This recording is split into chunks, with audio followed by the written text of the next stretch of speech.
Story 5: The Mysterious Package. It was an ordinary Monday morning when Lily discovered the package. She had just finished her breakfast and was about to leave for school when she saw it sitting on the front porch. The package was small, wrapped in brown paper, and tied with a simple string. There was no return address, only her name written in neat, block letters. "Mom, did you order something?" Lily called out, holding up the package. Her mother appeared from the kitchen, wiping her hands on a dish towel. She glanced at the package and shook her head. "No, I didn't. Maybe it's a gift from one of your friends." Lily shrugged. It seemed unlikely, but she was curious. She slipped the package into her backpack and headed out the door. As she walked to school, she couldn't stop thinking about the package. Who could have sent it? And why? She didn't have a birthday coming up, and it wasn't any holiday she could think of. When she arrived at school, she decided to wait until lunch to open it. The morning passed in a blur of classes and assignments, but her mind kept drifting back to the package. Finally, lunch arrived. Lily found a quiet spot under a tree in the schoolyard and carefully unwrapped the package. Inside, she found a small, intricately carved wooden box. It looked old and valuable. She opened the box and found a note inside. The note was written in the same neat, block letters as her name on the package. "Dear Lily, this box contains a special item that will reveal itself when the time is right. Keep it safe. Yours truly, a friend." Lily examined the box more closely. There was nothing else inside, no hidden compartments or secret messages. She sighed and put the box back in her backpack. The mystery was only getting deeper. Over the next few days, Lily kept the box with her at all times, waiting for something to happen. But nothing did.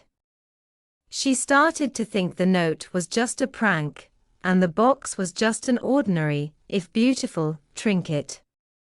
Still, she couldn't shake the feeling that there was more to it. One evening, as she was doing her homework, Lily noticed something strange. The box, which was sitting on her desk, seemed to be glowing faintly. She blinked and rubbed her eyes, but the glow was still there.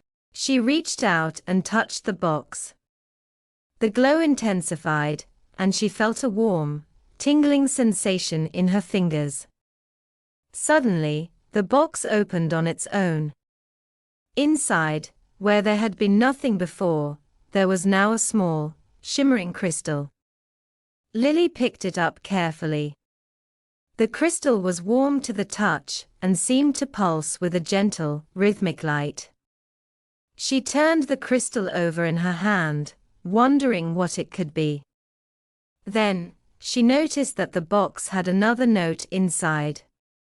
This one was shorter, but just as mysterious. "Dear Lily, the crystal will guide you. Follow its light. A friend." Lily felt a thrill of excitement. She decided to follow the instructions and see where the crystal would lead her. She waited until everyone in her house was asleep, then quietly slipped out of bed and grabbed the crystal and the box. As soon as she stepped outside, the crystal began to glow brighter. It pulsed in her hand, and she felt it tugging her gently in a certain direction. She followed the pull, walking down the quiet, moonlit streets of her neighborhood. The crystal led her to the edge of town, to an old, abandoned house that she had always thought was creepy. She hesitated at the gate, but the crystal's glow was insistent. Gathering her courage, She pushed the gate open and walked up the overgrown path to the front door. To her surprise, the door was unlocked. She stepped inside, her heart pounding. The house was dark and dusty, but the crystal's light illuminated the way. It led her through the house, to a room at the back. Inside, she found an old, wooden chest. The crystal pulsed brightly, almost blinding her. She set it down and opened the chest. Inside, she found a collection of old letters, photographs, and a diary. She picked up the diary and began to read. It belonged to a woman named Eleanor, who had lived in the house many years ago. The diary told the story of her life, her hopes and dreams, and a great love that she had lost. It also spoke of a hidden treasure, something that Eleanor had never found, but had hoped to leave for someone worthy. As Lily read, she realized that Eleanor was her great-great-grandmother. The letters and photographs were all part of her family's history. The crystal had led her to a forgotten part of her heritage, a connection to her past that she had never known. Lily spent the rest of the night reading and exploring the treasures in the chest. By morning, she felt a deep sense of fulfillment and understanding.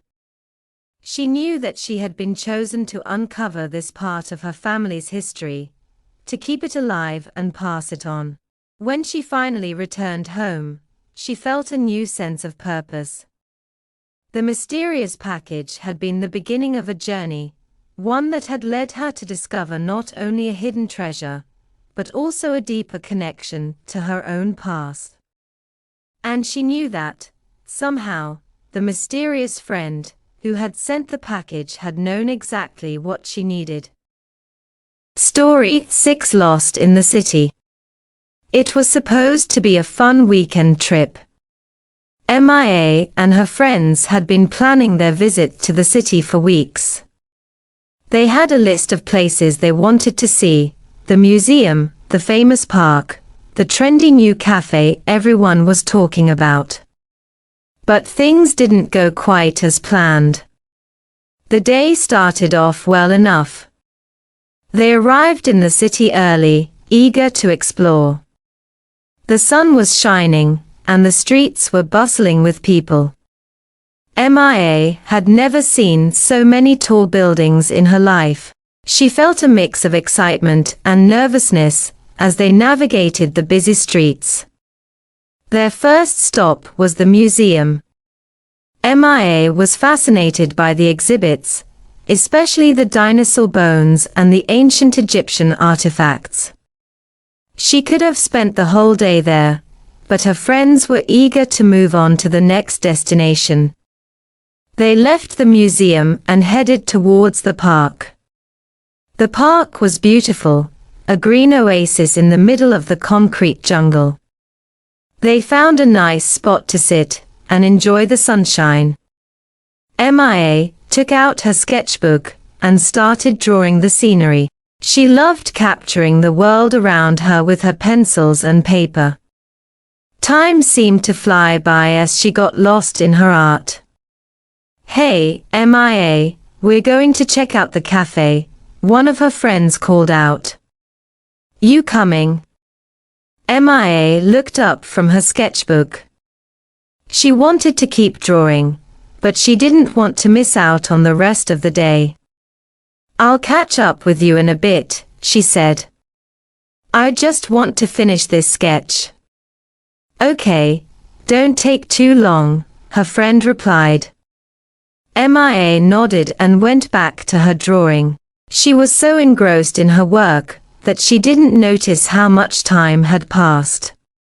When she finally looked up, the sun was lower in the sky, and the park was less crowded. She glanced at her watch and realized she had been sitting there for over an hour. Panic set in as she packed up her things. She had no idea where her friends had gone or how to find them. She took out her phone to call them, but there was no signal. MIA took a deep breath, trying to stay calm. She decided to head towards the cafe they had mentioned and hoped she would find them there.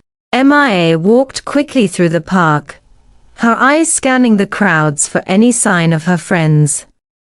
The city seemed even bigger and more intimidating now that she was alone. She reached the edge of the park and stepped onto the busy street. People were rushing by, and the noise of the traffic was overwhelming.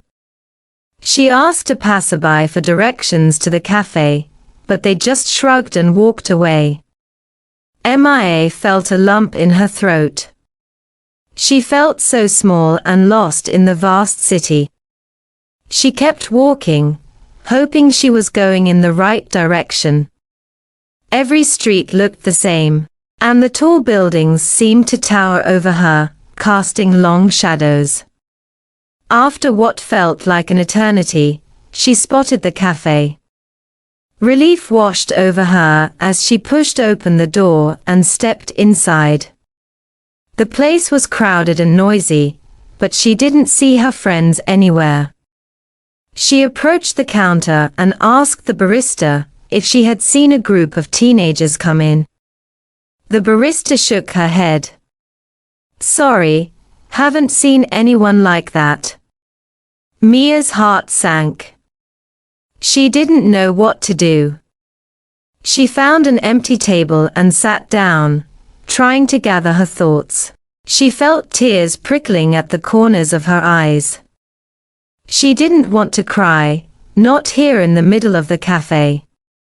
She took a deep breath and reminded herself that she was strong and resourceful. She could figure this out. She decided to wait for a while in case her friends came back. She ordered a cup of hot chocolate and took out her sketchbook. Drawing always calmed her down, and she needed to think clearly. As she sketched the view from the cafe window, she felt herself relax a little. Time passed, and there was still no sign of her friends. Mia's phone finally got a signal, and she saw a bunch of missed calls and messages. Her friends had been trying to reach her. She called them back, and they answered almost immediately. "MIA, where are you? We've been looking everywhere for you," her friend exclaimed. "I'm at the cafe. Where are you guys?" "We're back at the park. We thought you might still be there." MIA felt a wave of relief. "I'll come back to the park." "Stay there, okay?" "Okay, we'll wait for you." MIA finished her hot chocolate and packed up her things. She felt more confident now that she had a plan. She stepped out of the cafe and retraced her steps back to the park. The city didn't seem quite as intimidating now. She knew where she was going. When she reached the park, she saw her friends waiting by the entrance. They rushed over to her, and she felt a surge of gratitude. She wasn't alone in the big city after all. They hugged her and apologized for leaving her behind. "I'm just glad I found you," MIA said, smiling. The rest of the day went smoothly. They explored more of the city, sticking together this time. MIA felt a newfound sense of independence. She had been lost, but she had found her way back. The city was still big and overwhelming, but now it felt a little more familiar. And she knew that no matter what, she could handle it.